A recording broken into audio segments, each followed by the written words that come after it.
হঠাৎ সিংহ কেন? মোহনবাগান ম্যানেজমেন্টের তরফ থেকে গতকাল একটা পোস্ট করা হয়েছে, সেখানে একটা সিংহকে দেখা যাচ্ছে এবং চারদিকে হরিণ ছুটে বেড়াচ্ছে, সিংহটা উঠছে।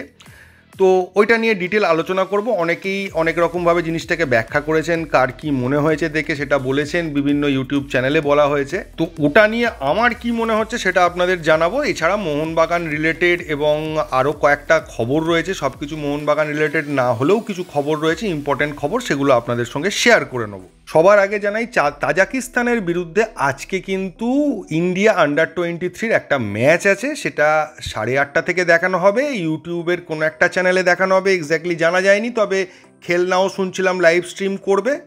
তো ভারতীয় ফুটবলের ভবিষ্যতের ক্ষেত্রে এটা খুব ইম্পর্টেন্ট ম্যাচ, কারণ আন্ডার-23 যে প্লেয়াররা আজকে খেলছে এরাই কিন্তু ভারতের ভবিষ্যৎ।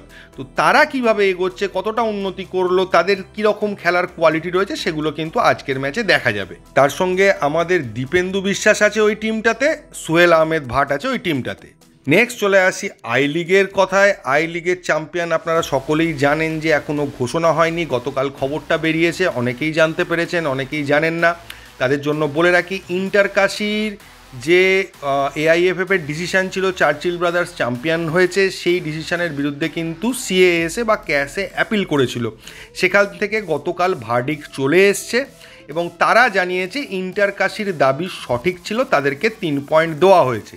কিন্তু এই মুহূর্তে ইন্টার কাশি চ্যাম্পিয়ন হচ্ছে না, তার কারণ হচ্ছে আবার চার্চিল ব্রাদার্স ও কয়েকটি ক্লাব মিলে ক্যাসে একইভাবে একটা কেস করেছে যে ইন্টার কাশির একটা প্লেয়ারকে রেজিস্ট্রেশন করা হয়েছিল, যেটা ভুল ছিল বা কিছু ছিল, তারা অ্যাপ্লাই করেছে 6 পয়েন্ট কেটে নেওয়ার ক্ষেত্রে, বা এআইএফএফ 6 পয়েন্ট কেটে নিয়েছে, সেইটা নিয়েই একটা কেস চলছে। তো সেটার রেজাল্টটা ফাইনালি এলে জানা যাবে যে ইন্টার কাশি অ্যাকচুয়াল চ্যাম্পিয়ন হলো না হলো না, মানে এখনও কনফার্ম নয় যে আই লিগের চ্যাম্পিয়ন কে এবং কে আইএসএল খেলবে। এখন শুধু ট্রফি এর কাছ থেকে ওর কাছে, ওর কাছ থেকে এর কাছে ঘোরাফেরা করছে অফিসিয়ালি, কারণ ট্রফি এখন কাউকে দেওয়া হবে না, ওই চার্চিলকে দেওয়া হয়েছে, ওর থেকে হয়তো ফেরত নিয়ে নেওয়া হবে, কিছু একটা হবে এবং সেটা হতে আরও 2-3 সপ্তাহ লাগবে বলেই শোনা যাচ্ছে। আশিস নেগিও এরকম কথাই বলছেন যে 2-3 সপ্তাহ আরও লাগবে যে পুরো বিষয়টা ক্লিয়ার হতে। নেক্সট যদি চলে আসি, মোহনবাগান সমর্থকদের জন্য বিশাল ভালো খবরটা কালকে এসে গেছে, আপনারা অনেকেই জেনে গেছেন। সেটা হচ্ছে ব্যান যেটা ছিল সেটা কিন্তু উঠে গেছে, আর কোনো ব্যানের ব্যাপার নেই, ফলে প্লেয়ার রেজিস্ট্রেশন নিয়ে আর কোনো সমস্যা রইল না। এবার যদি চলে আসি সিংহ কি না, গতকাল রাত্রে মোহনবাগান ম্যানেজমেন্টের তরফ থেকে একটা পোস্ট হয়েছিল, যারা পোস্টটা দেখেছেন তারা দেখেছেন যে সিংহের সামনে দিয়ে হরিণরা দৌড়ে দৌড়ে যাচ্ছে, সিংহটা কিছু করছে না। হঠাৎ সিংহটা গা ঝাড়া দিয়ে উঠে দাঁড়ালো এবং আস্তে আস্তে সে তার নিজের রাস্তায় চলতে শুরু করলো। তো এটা দেখে অনেকের বক্তব্য হচ্ছে একটা বড় কিছু খবর আসতে চলেছে, হয়তো রবসান রবিনহোর খবরটা আসতে চলেছে, অনেকে মনে করেছেন অভিষেক সিংয়ের খবরটা আসতে শুরু করেছে। কিন্তু সিংহটা কি? অভিষেক সিং কি সিংহ, নাকি রবসান রবিনহো সিংহ? কাকে সিংহ হিসেবে বোঝানো হয়েছে?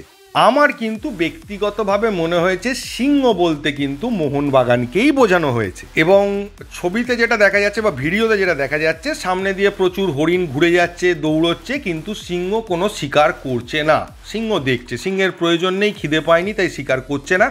এরপর সিংহ গা ঝাড়া দিয়ে উঠছে এবং শিকার করতে নামবে। তো আমার ছোট মাথায় যেটা মনে হয়েছে, মোহনবাগান এইবার ট্রান্সফার মার্কেটে একটার পর একটা শিকার করতে শুরু করবে এবং টার্গেটেড প্লেয়ারদের ঘরে তুলতে শুরু করবে সিংহের মতোই শিকার করে।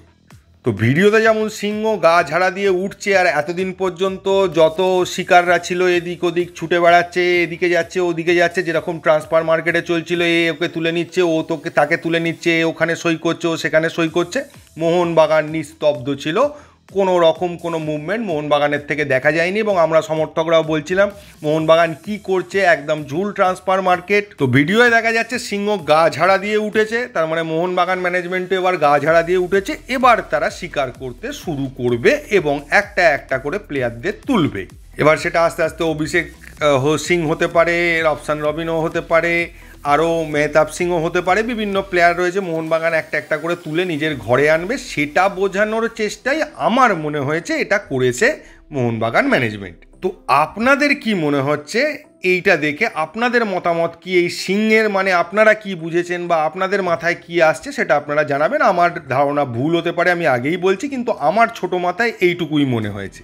কোনো পার্টিকুলার প্লেয়ারকে সিংহ বলে চিহ্নিত করা হয়নি, সিংহ মোহনবাগানকেই বলা হয়েছে। আর ট্রান্সফার মার্কেট নিয়ে আমার ধারণা এরপর আর রিউমর বা ছোটোখাটো খবর আসবে না, যা আসবে মোহনবাগান ম্যানেজমেন্টের তরফ থেকেই আসবে। হয়তো কিছু সারপ্রাইজিং সাইনিংও আসতে পারে, এবং মোহনবাগান সমর্থকরা যে হতাশ হচ্ছিলেন এতদিন কোনো খবর আসছে না, সেই হতাশাও আশা করি কেটে যাবে। পরপর আস্তে আস্তে সমস্ত খবরই এবার আসতে শুরু করে দেবে। তো এই ভিডিওতে এইটুকুই। থ্যাংক ইউ, ধন্যবাদ এবং জয় মোহনবাগান।